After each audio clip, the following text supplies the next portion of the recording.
Welcome to the Learning Pines YouTube. We hope this video helps. You start by preparing the scene so changes are controlled and reversible. Save a versioned copy immediately. Next, select the object or group you want to recolor using the viewport or select by name for precision. Open the material editor with M and pick Compact or Slate. Choose the layout you prefer because it changes workflow. Once done, pick an empty material slot and set its basic parameters so you're ready to assign color values and textures in the next step. Now you assign and edit the material.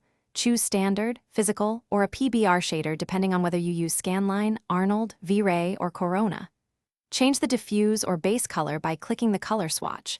If you need texture, load a bitmap or use RGB tint for quick shifts. Then tweak glossiness, roughness, and reflection settings so the color responds correctly under your scene lights.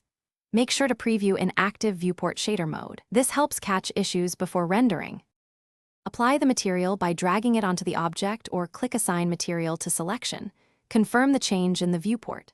Render a test frame with your production renderer and evaluate how the new color behaves under scene lighting and camera exposure.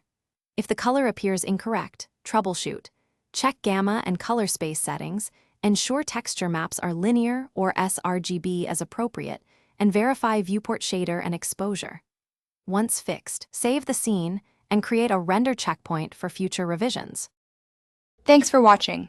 Consider subscribing if we helped you.